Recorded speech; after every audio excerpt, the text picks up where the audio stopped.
ప్రభువైన యేసుక్రీస్తు నామంలో మీ అందరికీ వందనాలు తెలియజేస్తున్నాను. యెహెజ్కేలు గ్రంథము 16వ అధ్యాయము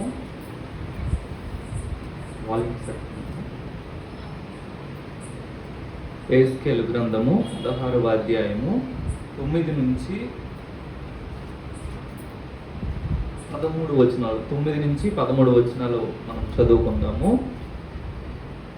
అప్పుడు నేను నీళ్లతో నిన్ను కడిగి నీ మీదనున్న రక్తమంతా తుడిచి నిన్ను నూనెతో అంటి విచిత్రమైన పుట్టుపని చేసిన వస్త్రము నీకు ధరింపచేసితిని. సన్నమైన ఎర్రని చర్మముతో చేయబడిన పాదరక్షకులు నీకు తొడిగించితిని. సన్నపు అవిసనార బట్ట నీకు వేయించితిని. నీకు పట్టుబట్ట ధరింపజేసితిని. మరియు ఆభరణముల చేత నేను అలంకరించి నీ చేతులకు కడియములు పెట్టి నీ మెడకు గొలుసులు తగిలించి నీ చెవులకును ముక్కులకును పోగులను నీ తలకు కిరీటమును పెట్టించితిని. ఈలాగు బంగారముతోనూ వెండితోనూ నేను నిన్ను అలంకరించి సన్నపు అవిసనారయు పట్టును విచిత్రపు పుట్టుపనియు గల బట్టలను నీకు ధరింపజేసి గోధుమలను తేనెయు నూనెయు నీకు ఆహారముగా ఇయ్యగా నీవు మిక్కిలి సౌందర్యవతివై రాణియగునంతగా అభివృద్ధి నొందితివి. దేవుడు ఇశ్రాయేలీయుల గురించి తను చేసిన పనిని వాళ్ళకి వివరిస్తూ ఉన్నారు. ఒకప్పుడు నీ పరిస్థితి ఇలా ఉండేది, నేను రక్తంలో పొర్లి ఉన్న నిన్ను తీసి కడిగి నీకు శుభ్రం చేసి నీకు అన్నీ ఇచ్చాను. ఎంతగా నువ్వు అభివృద్ధి చెందావు అని అంటే నువ్వు రాని ఒగినంతగా అభివృద్ధి చెందావు అని దేవుడు చెప్తున్నాడు. కానీ దేవుడు తరువాత అధ్యాయాల్లో చెప్తున్నారు, అదే అధ్యాయము 35వ వచనంలో, కాబట్టి వేశ్య యెహోవా మాట ఆలకింపు. తన భార్యని దేవుడు ఏమని పిలుస్తున్నాడంటే వేశ్య అని పిలుస్తున్నాడు. దేవుడు తన ఆశ ఆమె విషయంలో భంగమైనట్టుగా మనము లేఖనాల్లో చూస్తాం. ఎంతో ఆశ పెట్టుకున్నాడు, తనకు నేను ఎంత చేశాను కదా కాబట్టి తను నాకు ఫెయిత్ఫుల్గా ఉంటారు, తను నన్ను సంతోష పెడతారు అని దేవుడు అనుకుంటే, తను అంతగా అభివృద్ధి పొందిన తరువాత దేవుణ్ణి విడిచిపెట్టినట్లుగా ఇశ్రాయేలు జనాంగము ఉంది. నూతన నిబంధనలో దేవుడు ఏం చేశారంటే సంఘాన్ని ఏర్పాటు చేసుకున్నారు. అదే స్త్రీ స్థానంలో సంఘాన్ని ఏర్పాటు చేసుకున్నారు. ఈ సంఘాన్ని ఏర్పాటు చేసుకున్న తరువాత ఆయన సంఘం నుంచి కొన్ని విషయాలని ఆశిస్తూ ఉన్నారు. తీతుకు రాసిన పత్రికలో 2వ అధ్యాయము 14వ వచనంలో, ఆయన సమస్తమైన దుర్నీతి నుండి మనల్ని విమోచించి సత్క్రియలందు ఆసక్తి గల ప్రజలను తన కోసరము పవిత్రపరుచుకొని తన సొత్తుగా చేసుకొనుటకు తను తానే మన కొరకు అర్పించుకొనును. మొదటి స్త్రీ విషయంలో లేదంటే ఇశ్రాయేలీయుల విషయంలో వారున్న ఆ పతనమైన స్థితి నుంచి వారిని చూసి దేవుడు వారికి అన్నీ చేసి వారిని ఉన్నతంగా నిలబెట్టిన తర్వాత వాళ్ళు చెడిపోయారు, లేదంటే దేవునికి దూరం అయిపోయారు. వారి విషయంలో దేవుని ఆశ భంగమైపోయింది. చివరిగా ఏం చేశారంటే దేవుడు సంఘాన్ని తన రక్తం ఇచ్చి విమోచించారంట. విమోచించి ఆయనకు ఒక ఉద్దేశం ఉంది, ఏంటంటే తాను విమోచించిన సంఘము మంచి పనుల విషయంలో ఆసక్తి కలిగి ఉండాలి అని ఆయన ఆశపడుతూ ఉన్నారు. ఎఫెసీయులకు రాసిన పత్రికలో కూడా 5వ అధ్యాయంలో ఈ మాటను మనం చూస్తాము. ఎఫెసీయులకు రాసిన పత్రిక 5వ అధ్యాయము 27వ వచనంలో, పురుషులారా మీరును మీ భార్యను ప్రేమించుడి, అటువలే క్రీస్తు కూడా సంఘమును ప్రేమించి అది కలంకమైనను ముడతైనను అట్టిది మరి ఏదైనను లేక పరిశుద్ధమైనది గాను నిర్దోషమైనది గాను మహిమ గల సంఘముగాను ఆయన తన ఎదుట దానిని నిలబెట్టుకొనవలనని వాక్యముతో ఉదక స్నానము చేత దానిని పవిత్రపరిచి పరిశుద్ధపరచుటకై దాని కొరకు తన్ను తాను అప్పగించుకొని. యేసు ప్రభు వారికి ఒక ఉద్దేశం ఉంది. సంఘాన్ని తన ఎదుటి నిలబెట్టుకోవాలనుకుంటున్నారంట. సంఘము తన ఎదుటి నిలబడుతున్నప్పుడు ఎలా ఉండాలని ఆశిస్తున్నారంటే, సంఘము పరిశుద్ధమైనదిగా ఉండాలి, అందులో ఎలాంటి దోషము ఉండకూడదు, తరువాత సంఘము మహిమ కలిగినదై ఉండాలని దేవుడు ఆశిస్తున్నారు. మిగతా రెండు ఉంది, పరిశుద్ధమైన సంఘము, నిర్దోషమైన సంఘము. కానీ ఆ సంఘంలో మహిమ లేకపోతే దేవుడు తన ఎదుట నిలబెట్టుకోలేడు. మొదటి భార్య విషయంలో, లేదంటే మొదటి జనాంగం విషయంలో తన ఆశ భంగమైపోయింది. రెండవసారి సంఘాన్ని తను ఏర్పాటు చేసుకుని సంఘాన్ని ఎట్లా అయినా సరే నిలబెట్టాలనేసి తను ప్రయాసపడతా ఉన్నారు. ఆదాము అవ్వలు గురించి దేవుడు చెప్తున్న మాట ఏంటంటే, వారిద్దరూ ఏక శరీరము అని చెప్తున్నారు. వారు ఇంకా ఇద్దరు కాదు, ఒకటే శరీరము. ఒకటే శరీరము. క్రీస్తు సంఘము ఇద్దరు కాదంట, క్రీస్తు సంఘము కూడా ఒకటే శరీరం. ఆ శరీరానికి శిరస్సు క్రీస్తు.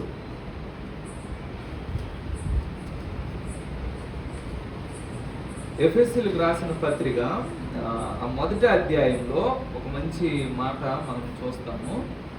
20 నుంచి 23 వరకు మనం చూసినట్లయితే,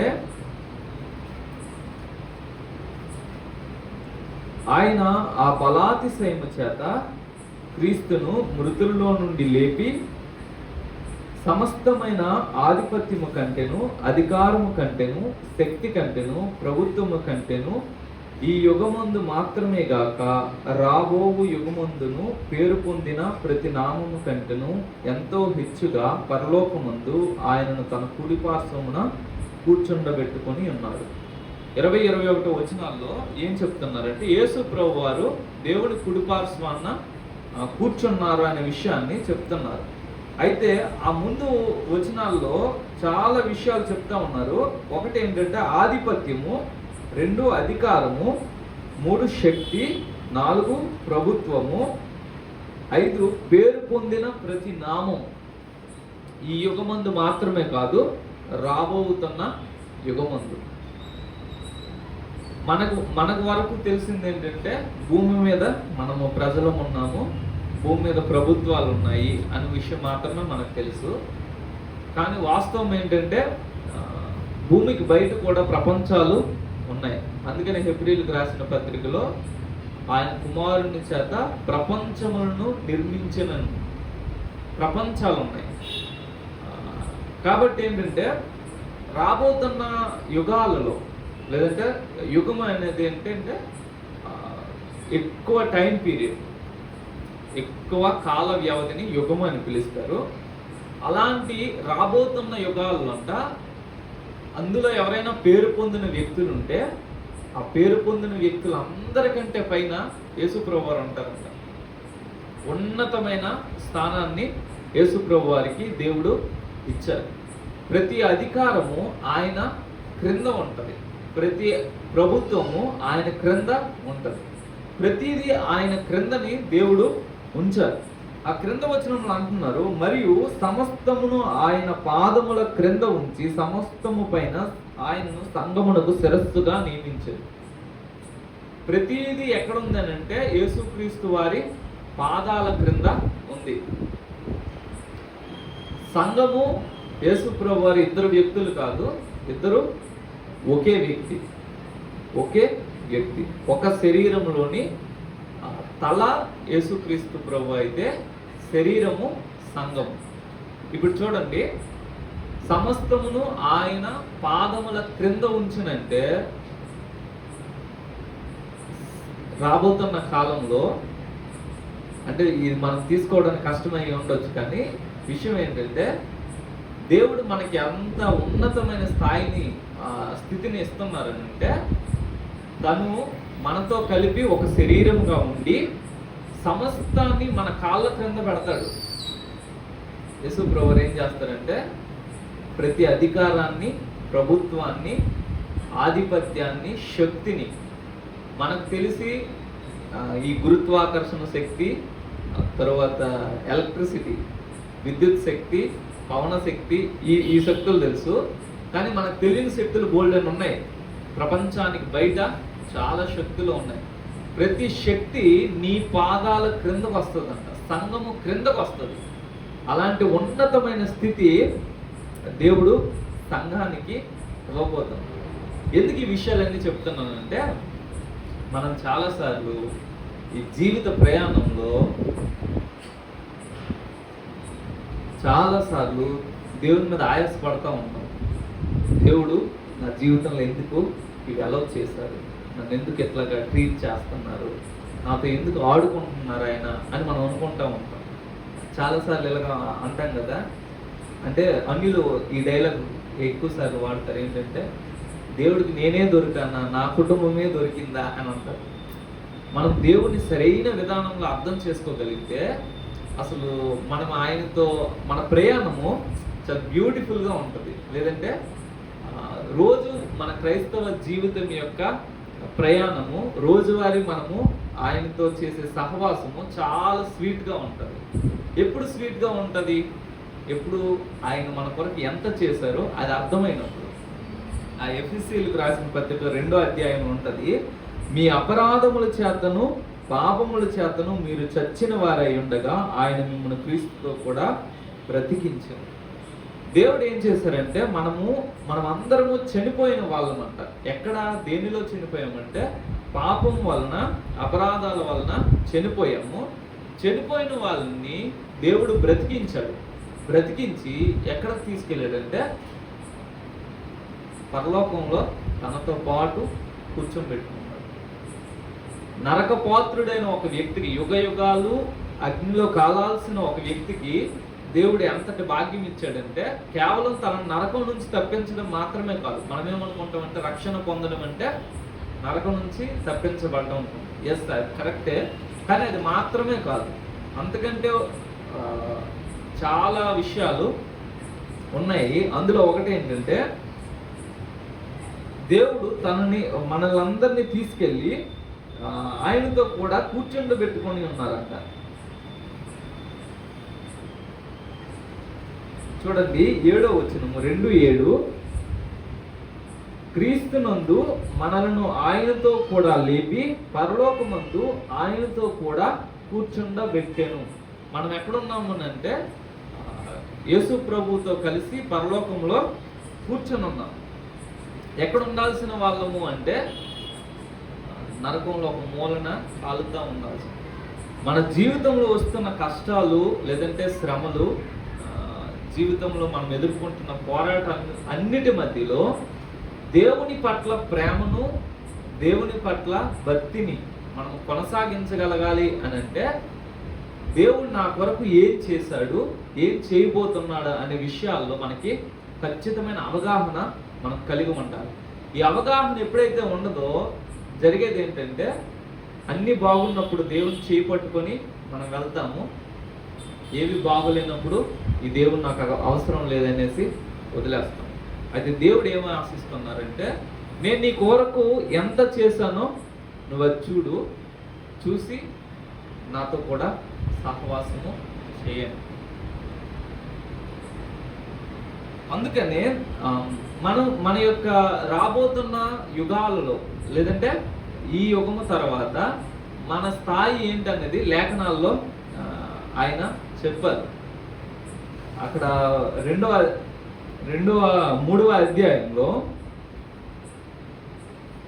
8-11 వచనాలను మనం చూసినట్లయితే, ఎఫెసీయులకు రాసిన పత్రిక 3వ అధ్యాయము 8-11 వచనాలు, దేవుడు మన ప్రభువు అయిన క్రీస్తు యేసునందు చేసిన నిత్య సంకల్పము చొప్పున పరలోకంలో ప్రధానులకును అధికారులకును సంఘము ద్వారా తన యొక్క నానా విధమైన జ్ఞానము ఇప్పుడు తెలియబడవలనని ఉద్దేశించి శోధింప సత్యము కాని క్రీస్తు ఐశ్వర్యమును అన్ని జనులు ప్రకటించుటను సమస్తము సృష్టించిన దేవుని యందు పూర్వకాలం నుండి మరుగైన ఆ మర్మమును కూర్చిన ఏర్పాటు ఎట్టిదో అందరికి తేటపరచుటను పరిశుద్ధులందరిలో అత్యల్పునైన నాకు ఈ కృప అనుగ్రహించను.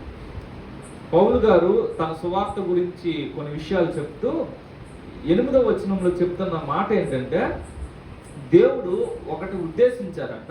ఏంటి ఉద్దేశించారు? తన యొక్క నానా విధమైన జ్ఞానము సంఘము ద్వారా పరలోకంలో ఉన్న ప్రధానులకు అధికారులకు తెలియబడాలి. దేవుని యొక్క జ్ఞానం ఎటువంటిది అన్నది పరలోకంలో ఉన్న ప్రధానులు అధికారులు తెలుసుకోవాలంట. అది తెలుసుకోవాలని దేవుడు ఏం చేశారంటే సంఘము ద్వారా దాన్ని టీచ్ చేస్తున్నారు. తన నానా విధమైన జ్ఞానాన్ని సంఘము ద్వారా వాళ్ళకి తెలియజేస్తూ ఉన్నాడు. సంఘం యొక్క ఆధిక్యత లేదంటే మన యొక్క ఆధిక్యత మనకు అర్థమైనప్పుడు ఆయనతో మన ప్రయాణంలో మనము సాఫీగా సాగగలం. తరువాత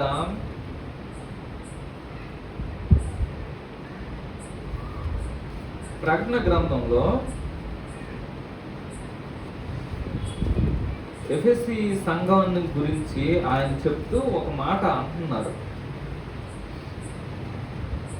యోహాను రాసిన ప్రకటన గ్రంథము 2వ అధ్యాయము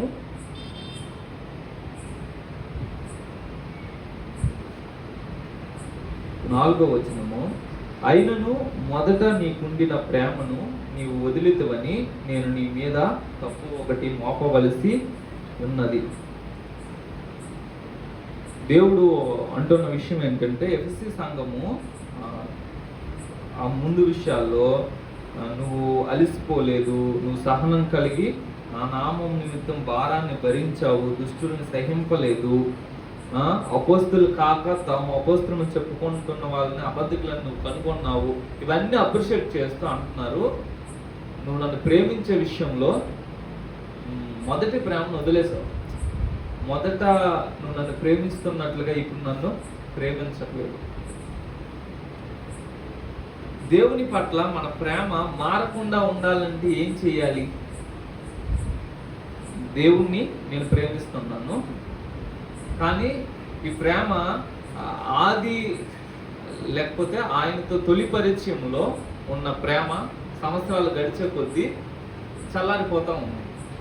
మొదటి ప్రేమ నుంచి మనము తప్పిపోతూ ఉన్నాం. అంత ప్రేమ ఉండట్లేదు. మరి ఏం చేయాలి అని అంటే మనము ఎప్పుడు కూడా ఇది గుర్తుంచుకోవాలి. దేవుడు ఏ పరిస్థితుల్లో నన్ను రక్షించారు, ఎలాంటి దౌర్భాగ్యకరమైన స్థితిలో నేను ఉన్నప్పుడు దేవుడు నన్ను రక్షించాడు అనే విషయాన్ని మనం మర్చిపోకూడదు. తర్వాత ఈ ఎఫెసీ గ్రంథంలో చెప్తున్నట్లుగా రాబోతున్న కాలంలో దేవుడు ఎంతటి ఉన్నతమైన స్థాయిని మనకి ఇస్తున్నారో అది మనము మర్చిపోకూడదు.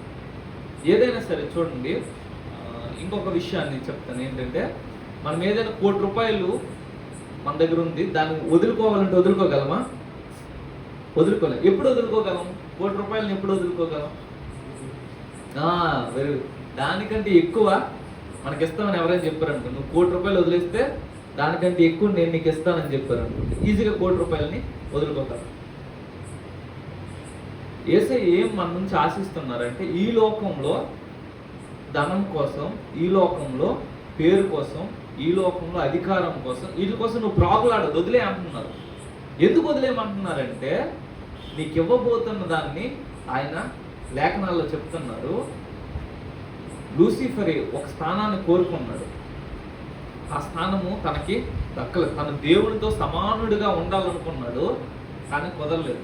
కానీ దేవుడు ఏమంటున్నాడంటే నువ్వు సమానంగా నా పక్కన ఉండడం కాదు, నువ్వు నేను ఒక్కటై ఉంటాం అంటున్నాడు. సంఘానికి అంతటి ఉన్నతమైన భాగ్యము ఇచ్చారు. అయితే సంఘాన్ని అంటున్నారు, నువ్వు ఈ లోకపరమైన విషయాలన్నీ విడిచిపెట్టే నువ్వు నన్ను ప్రేమించే విషయంలో ఇంకా తీవ్రతను కనపరచు. దేవుని పట్ల నాకు ఉండాల్సిన ప్రేమ అది తగ్గిపోకుండా అలాగే కొనసాగాలంటే ఎప్పుడు కూడా ఈ విషయాన్ని నేను మనసులో ఉంచుకోవాలి. ఏంటంటే నేను ఎక్కడికి వెళ్ళాల్సిన వాడను, ఈవెన్ నరకానికి వెళ్ళకపోయినా సరే చాలామంది బ్రతుకులు నరకప్రాయంగా బ్రతుకుతారు.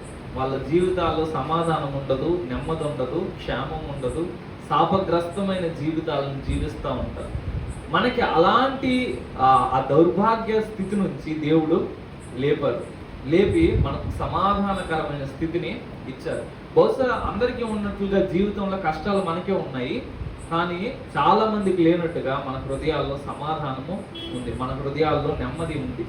కాబట్టి ఈ విషయాలను మనము ఎప్పుడు అనుదినము మనం జ్ఞాపకం చేసుకున్నప్పుడు ఆయన పట్ల ప్రేమ విషయంలో నేను చల్లారిపోకుండా ఉంటాను. తరువాత కీర్తనాకారుడు అంటున్నారు, దేవా నీకు ఆయాసకరమైన 139వ కీర్తనలో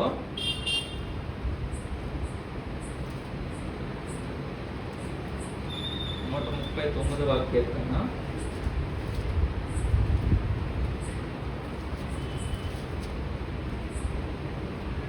23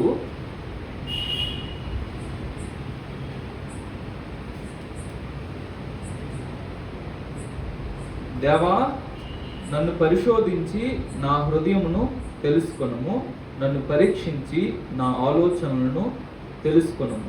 నీకు ఆయాసకరమైన మార్గము నా యందున్నదేమో చూడుము, నిత్య మార్గమున నన్ను నడిపించుము.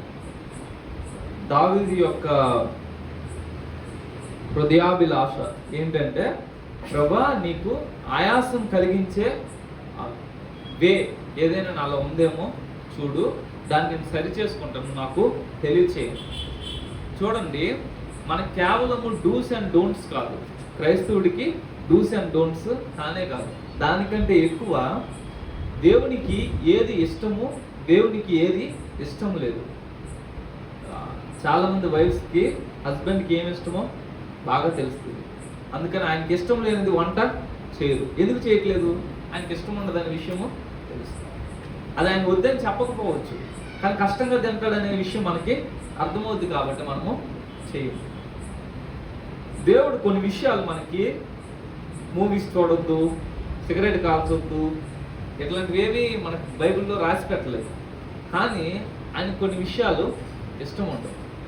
అందుకనే ఇది బైబిల్లో ఖండించలేదు కదా నేను చేసుకోవచ్చు అని కానీ కాదు. అన్ని విషయాలు బైబిల్లో రాయకపోవచ్చు, కానీ బైబిల్లో దేవునికి ఏది ఇష్టమో అది రాయబడి ఉంది. అందుకని ఆయనకి ఇష్టం లేని మార్గాలు, ఆయన నన్ను పక్కన తన జీవిత భాగస్వామిగా ఉంచుకున్నారు. నాకేమో సింహాసనాన్ని ఇవ్వడానికి, నా కాళ్ళ క్రింద సమస్త అధికారాన్ని, సమస్త ప్రభుత్వాన్ని ఉంచడానికి ఇష్టపడుతుండగా, ఆయనకి ఇష్టం లేనివి నేను కలిగి ఉంటే ఆయనకు చాలా కష్టమైపోతుంది. అందుకని మనం ఏం చేయాలంటే, దేవా నీకు ఏ ఏ విషయాలు ఇష్టం ఉండట్లేదు, నా అనుదిన జీవితంలో నా దేవుడు ఆయనకి ఇష్టం లేని విషయాలు నా జీవితంలో ఏమున్నాయి అనేది నేను పరీక్ష చేసుకోవాలి.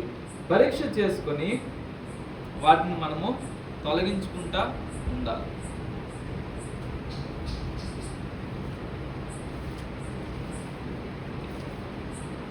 రెండో కొరింథీయుల్లో పౌలు గారు అంటున్నారు ఒక మాట,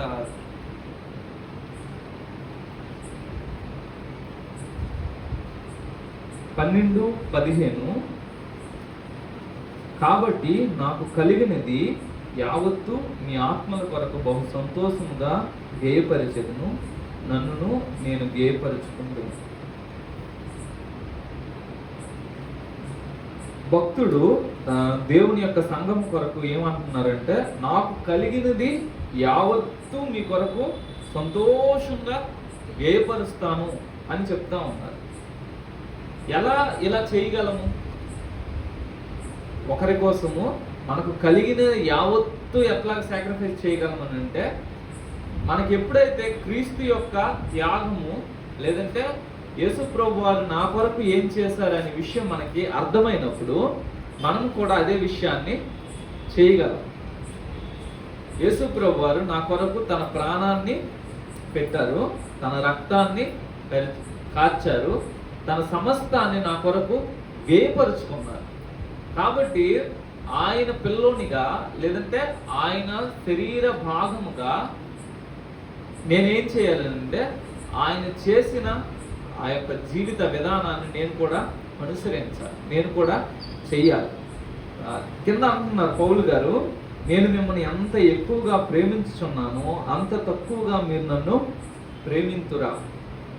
దేవుడు కూడా బహుశా ఇలా అడుగుతూ ఉండొచ్చు, అంటే ఆయన మనతో నేరుగా పోవచ్చు, కానీ బహుశా ఆయన హృదయంలో కూడా ఇలా ఉంటుంది, స్టీఫెన్ నీకు నేను ఎంత చేశాను కదా, నా కోసం నువ్వు చేసేది ఇంతేనా అని, నేను నిన్ను ఎంత ప్రేమిస్తున్నాను కదా, నువ్వు నన్ను ప్రేమించేది ఇంతేనా అని దేవుడు అనుకోవచ్చు. చూడండి, మన జీవితంలో జీవితాన్ని మనము తెచ్చుకోలేదు. మనంతటా నేను పలానా డేట్లో పలానా పేరెంట్స్కి పలానా ప్లేస్లో నేను పుట్టాలని మనమేమి అనుకోలేదు. మనకి జీవితము ఉచితంగా ఇవ్వబడింది. దేవుడు మనకి జీవితాన్ని ఇచ్చాడు. చాలామంది కొద్ది కాలంలోనే చనిపోతూ ఉన్నారు, కానీ మన జీవితాల్లో చాలా సంవత్సరాలు మనము చూసాం. చాలామంది కష్టాలు లేకపోతే దారిద్ర్యతలో బ్రతుకుతూ ఉన్నారు, కానీ నెమ్మదితో కూడిన అనేక సంవత్సరాలని మనము చూసాం. చాలామంది పాపంలోనే బ్రతుకుతూ వారి దేహంలో ఆరోగ్యం లేకుండా, క్షేమం లేకుండా శాపగ్రస్తమైన జీవితాలను జీవిస్తూ ఉంటే ఆరోగ్యవంతులంగా హృదయంలో నెమ్మదితో మనం చాలా సంవత్సరాలు జీవించాం. మన జీవితంలో దేవుడు గొప్ప మేలులు చేశారు. చాలా కొన్ని కోట్ల మందికి లేని భాగ్యము దేవుడు మనకి ఇచ్చారు. ఇంత చేసినాక, ఇంకా చేస్తున్నాక కూడా దేవుడు మన నుండి ఆశిస్తున్నది ఏంటంటే, నేను నీకు ఇంత చేస్తున్నాను కదా, నువ్వు నా కోసం ఏం చేస్తున్నావు? లేదంటే నేను నిన్ను ఎంత ప్రేమిస్తున్నాను కదా, నా ప్రేమను నేను నీ పట్ల వ్యక్తపరుస్తున్నాను. ఎట్లా వ్యక్తం చేస్తున్నాము? సిలువలో మరణం దగ్గర నుంచి నీ అనుదిన జీవితంలో నువ్వు పొందుతున్న ప్రతి ఆశీర్వాదం వరకు కూడా అది దేవుని ప్రేమ యొక్క వ్యక్తీకరణ. దేవుడు నీ పట్ల తనకున్న ప్రేమను వ్యక్తం చేస్తూ ఉన్నాడు. దేవుడు ఆశిస్తున్నాడు ఏంటంటే, నేను ఎంత ప్రేమను నీ పట్ల చూపెడుతున్నాను కదా, నా పట్ల నువ్వేమైనా ప్రేమను చూపెడతావా? లేదంటే అనుదిన జీవితంలో నీ యొక్క డే టు డే లైఫ్లో నా పైన నీకు ఏ ప్రేమ ఉందో నువ్వు దాన్ని ఎలా వ్యక్తం చేస్తున్నావు? అది దేవుడు అడుగుతాడు. బహుశా మనము కొంచెంగా దేవునికి కొంచెం సమయం ఇచ్చి, దేవుని వాక్యానికి కొంచెం సమయం ఇచ్చి, దేవుని గురించిన ఆలోచనకు కొంచెం చోటే ఇస్తే దేవుడు చాలా ఫీల్ అవుతాడు.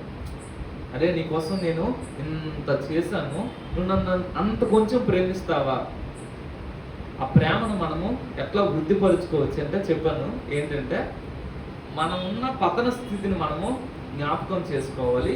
ఇప్పుడున్న సమాధాన నెమ్మది కలిగిన స్థితిని మనము జ్ఞాపకం చేసుకోవాలి.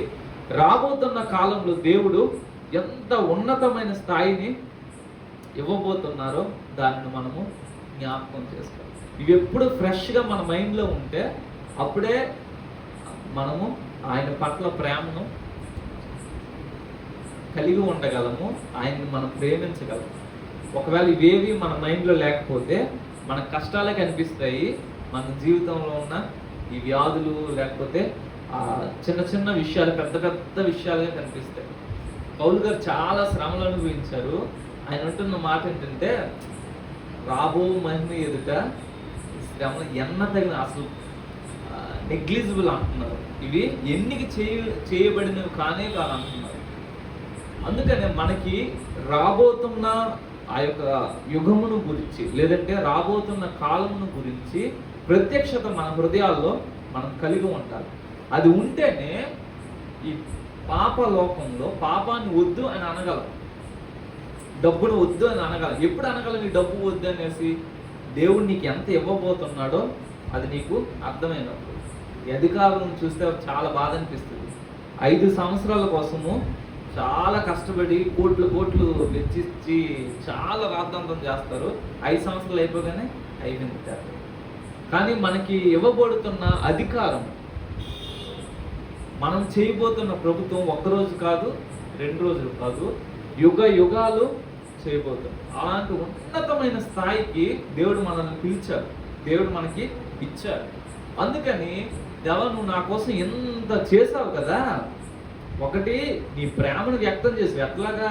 నువ్వు వచ్చి నాలాంటి ఒక పాపి కోసం సిలువ మరణం అంత ఘోరమైన మరణాన్ని పొంది చచ్చిపోయావు. అంతగా నువ్వు నన్ను ప్రేమించి నీ ప్రేమను వ్యక్తం చేసావు. రెండోది, నువ్వు ఆ కింద స్థాయిలో ఉన్న నన్ను తీసుకెళ్ళి నీ సింహాసనం మీద కూర్చుండబెడుతున్నా. ఎంత గొప్ప విషయం ప్రభువా. కాబట్టి నేను నా జీవిత కాలం అంతా ఈ విషయాన్ని గుర్తించుకొని నిన్ను ప్రేమించే విషయంలో చల్లారిపోకుండా, నిరాశపడిపోకుండా, నా జీవితంలో కష్టాలు చూసి దేవుణ్ణి ప్రేమించే విషయంలో తగ్గిపోకుండా నేను ముందుకి సాగిపోతాను.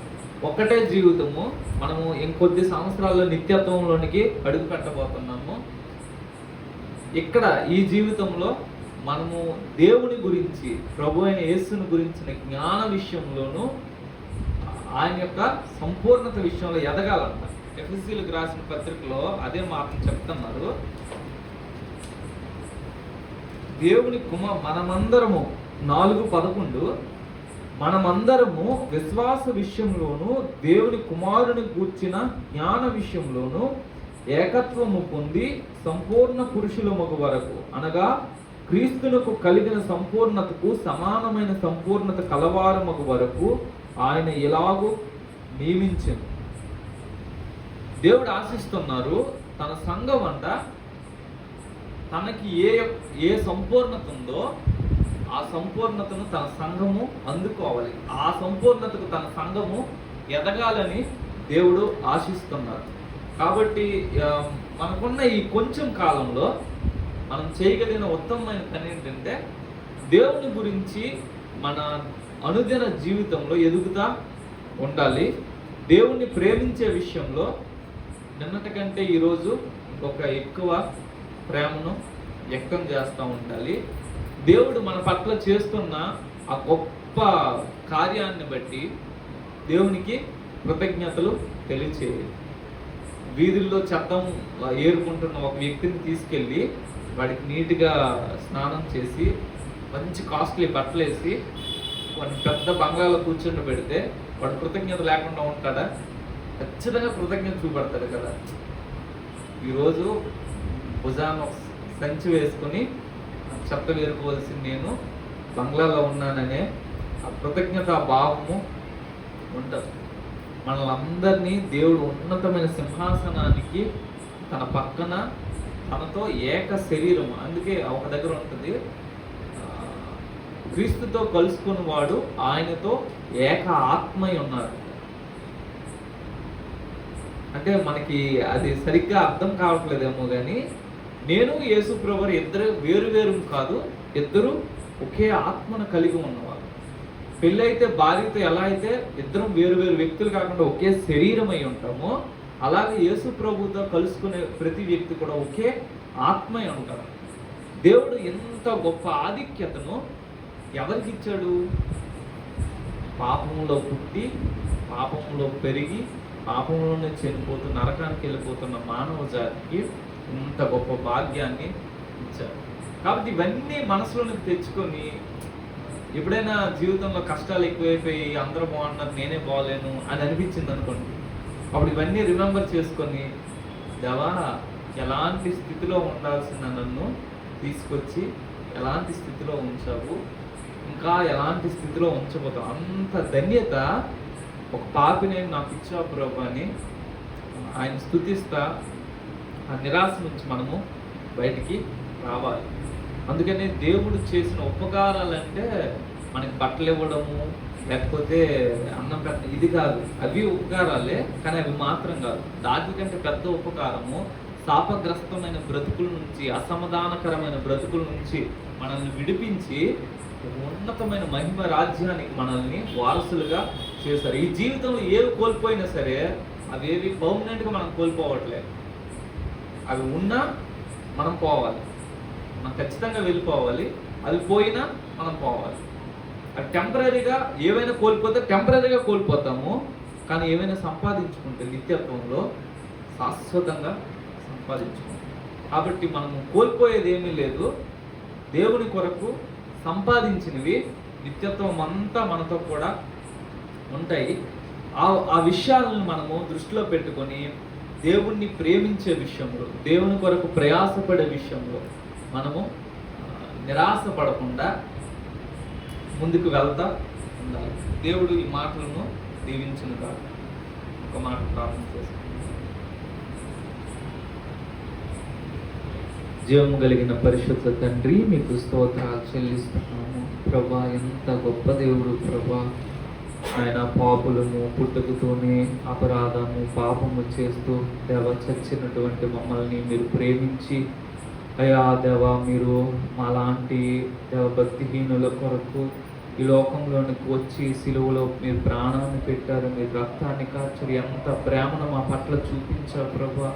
నీకు వందనాలు చెల్లిస్తున్నాము దేవా. నీ ప్రేమను సిలువలో చూపించడం మాత్రమే కాదు, మమ్మల్ని పాపం నుంచి విడిపించడం మాత్రమే కాదు, కానీ ప్రభా నీతో ఏక ఆత్మగా చేసావు దేవా, నీతో ఏక శరీరంగా చేసావు ప్రభా. దేవ, సమస్తాన్ని మా పాదాల క్రింద ఉంచుతున్నావు ప్రభా. రాబోతున్న యుగాలలో ప్రభా, పేరు పొందిన ప్రతి నామము కంటే దేవ ఉన్నతంగా మీరు మమ్మల్ని ఉంచుతున్నారు ప్రభా. దేవ, మీకు వందనాలు చెల్లిస్తున్నాం, మీకు స్తోత్రాలు. ఎంత గొప్ప ప్రేమను మీరు సంఘం పట్ల కనపరుస్తున్నారు ప్రభా.